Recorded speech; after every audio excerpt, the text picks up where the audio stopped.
نشہ اور نشاور اشیاء کے متعلق ہماری جو معلومات ہیں اسلام سے ریلیٹڈ، وہ سبھی جانتے ہیں کہ شراب حرام ہے، نشاور اشیاء جو ہے وہ حرام ہے، لیکن اس کے باوجود بھی مختلف اچھے ناموں سے شراب بھی پی جاتی ہے اور اچھے ناموں سے نشاور اشیاء بھی استعمال ہو رہی ہیں، لیکن ان کا الٹیمیٹلی کیا نتائج نکلتے ہیں؟ ڈیتھ ریشیو بڑھ رہی ہے جوانوں میں، اسپیشلی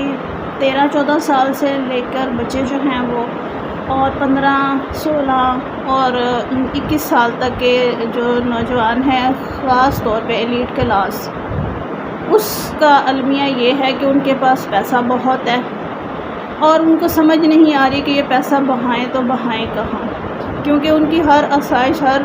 چیز ان کو ان کے ڈور پہ مل رہی ہے۔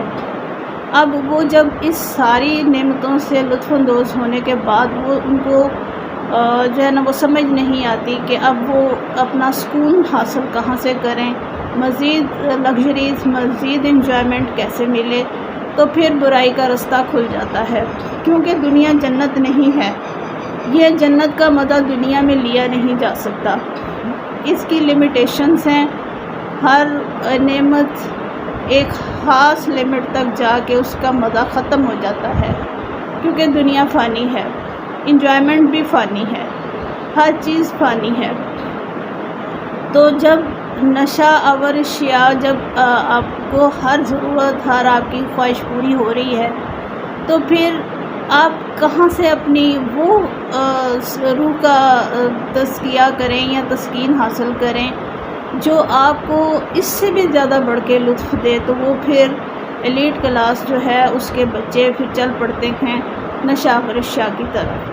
اور ان کو آسانی سے ٹریپ کیا جا سکتا ہے، کیونکہ ان کے پاس پیسہ بھی بے بہا ہے، لگژریز بھی ان کے پاس ہر چیز اویلیبل ہے، ہر لطف اندوز ہو رہے ہیں ہر چیز سے، نعمت سے۔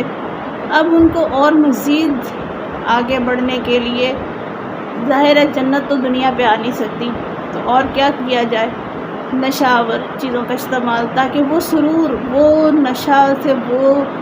جو لطف ملتا ہے، وقتی لطف، وہ حاصل کیا جائے۔ لیکن اس کے کانسیکوینسز کیا ہوتے ہیں؟ جیسے یہ کوکین ہے، مختلف ڈرگس ہیں، یہ ایک بہت لٹل کوانٹٹی میں جو ہے نا وہ ادویات اور انستھیزیا بھی استعمال ہوتی ہیں، لیکن اسی ڈرگ کو اگر آپ ایکسیڈ حد تک لے جائیں تو یہ ہارٹ اٹیک،